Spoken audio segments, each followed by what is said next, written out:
Assalamualaikum warahmatullahi wabarakatuh. Selamat pagi, salam sejahtera bagi kita semua.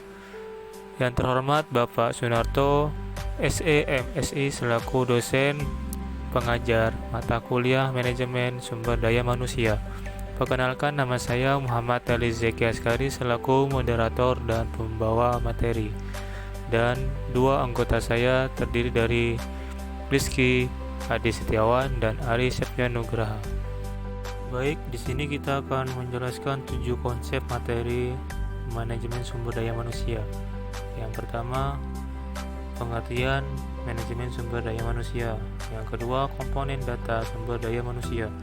Yang ketiga, analisis jabatan dalam pengelolaan sumber daya manusia. Yang keempat, kegunaan asli jabatan. Yang kelima, tujuan sumber daya manusia. Yang keenam, cara memotivasi sumber daya manusia. Yang ketujuh, kesimpulan. Apa yang dimaksud dengan pengertian manajemen sumber daya manusia? Pengertian manajemen sumber daya manusia adalah faktor sentral dalam suatu organisasi apapun bentuk dan tujuannya. Organisasi dibuat berdasarkan berbagai visi untuk kepentingan manusia, dan dalam pelaksanaan visinya dapat dikelola dan dilurus oleh manusia. Baik, di sini ada 8 komponen data sumber daya manusia. Yang pertama, 1. Kualitas pekerjaan dan inovatifnya. Yang kedua, kejujuran dalam bekerja. Yang ketiga, kehadiran dalam bekerja. Yang keempat, sikap dalam bekerja. Yang kelima, inisiatif dan kreatif. Yang keenam, keandalan dalam bekerja. Yang ketujuh, pengetahuan tentang pekerjaan. Yang kedelapan, pemanfaatan waktu dalam bekerja.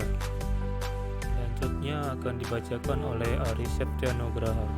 Assalamualaikum warahmatullahi wabarakatuh. Perkenalkan, nama saya Ari Septianugraha.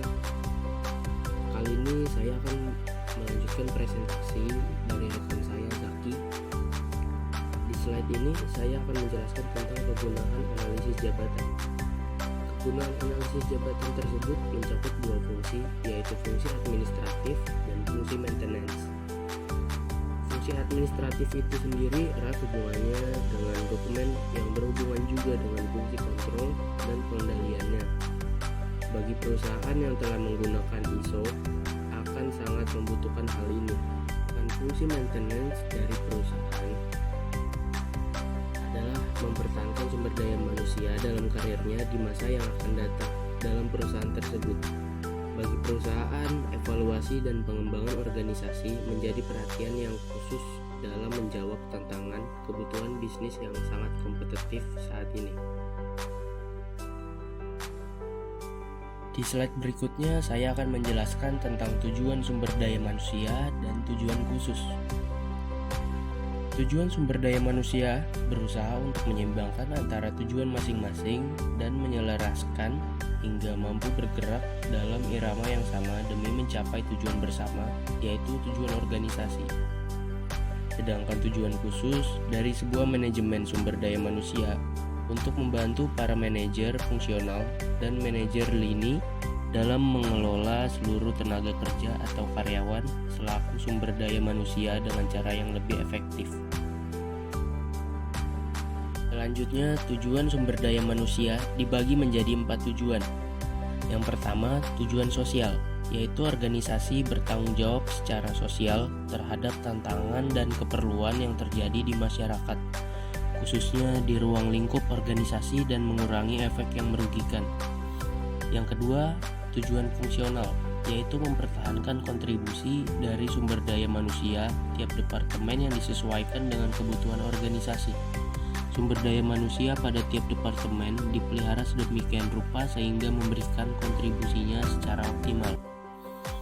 Yang ketiga, tujuan organisasional, yaitu langkah untuk menunjukkan keberadaan dari suatu organisasi sehingga perlu adanya kontribusi akan pendayagunaan sumber daya manusia secara keseluruhan, dan tujuan itu sendiri merupakan target formal yang ditentukan untuk mencapai tujuan organisasi.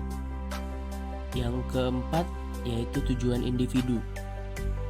Dalam suatu organisasi harus terpenuhi dan diselaraskan dengan tujuan organisasi, dan tujuan ini digunakan sebagai motivasi para karyawan untuk lebih berkontribusi dalam melaksanakan tugasnya di dalam organisasi. Selanjutnya saya akan menjelaskan tentang tujuan sumber daya manusia bagi perusahaan.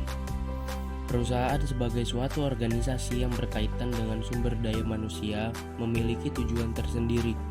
Terdapat dua tujuan bagi perusahaan yang memerlukan peranan dari sumber daya manusia, di antaranya produktivitas, yaitu semakin tinggi dan semakin baik sumber daya manusia yang dimiliki, maka akan menciptakan produktivitasnya yang baik bagi perusahaan. Lalu laba profit, yaitu sumber daya manusia yang baik akan menghasilkan laba perusahaan yang lebih tinggi. Laba saat ini menjadi tujuan utama bagi suatu perusahaan yang bersifat profit oriented, yang juga berkaitan secara tidak langsung dengan tujuan sumber daya manusia. Di slide selanjutnya akan dilanjutkan oleh rekan saya, Rizky. Terima kasih. Saya akan melanjutkan slide berikutnya.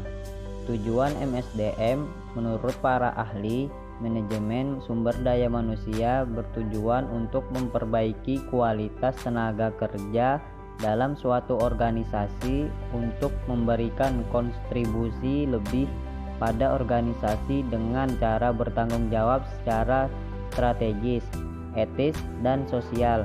Pada intinya, manajemen sumber daya manusia adalah memberikan aturan kerja yang efektif dengan produktif tinggi kepala organisasi. Tujuan MSDM menurut Sunarto.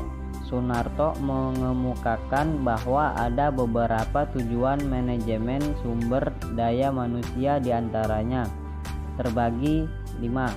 1. Memperoleh dan mempertahankan tenaga kerja terampil, memiliki motivasi tinggi, dan dapat dipercaya bagi organisasi. 2. Meningkatkan dan memperbaiki kualitas tenaga kerja dalam organisasi. 3. Mengembangkan sistem kerja yang baik secara prosedur dalam perekrutan dan seleksi calon karyawan. 4. Menciptakan lingkungan kerjasama tim yang fleksibel dan terus berkembang. 5. Meningkatkan kesejahteraan para karyawan baik secara fisik maupun mental. Cara memotivasi SDM: pelatihan manajemen, tata usaha sistem pengajian dan upah SDM, kondisi kerja, menghargai dan memperhatikan SDM, melakukan pendekatan emosional terhadap pada karyawan. Motivasi karyawan dibangun didasarkan pada contoh suri tauladan, melibatkan karyawan atau bawahan untuk memberikan usul, ide, dan saran, menjelaskan mengenai visi, misi, tujuan. Kesimpulan: berdasarkan penjelasan di atas didapat disimpulkan bahwa SDM merupakan potensi yang terkandung dalam diri manusia untuk mewujudkan perannya sebagai makhluk sosial yang adaptif dan transformatif, yang mampu mengelola dirinya sendiri serta seluruh potensi yang terkandung di alam menuju tercapainya kesejahteraan kehidupan dalam tatanan yang seimbang dan berkelanjutan.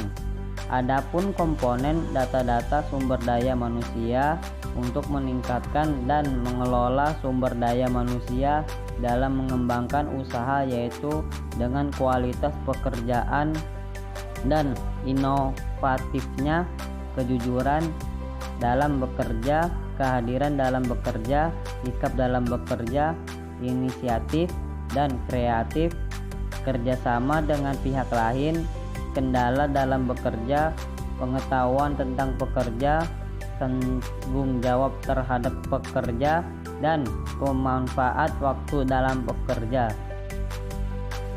Sekian dari kelompok kami.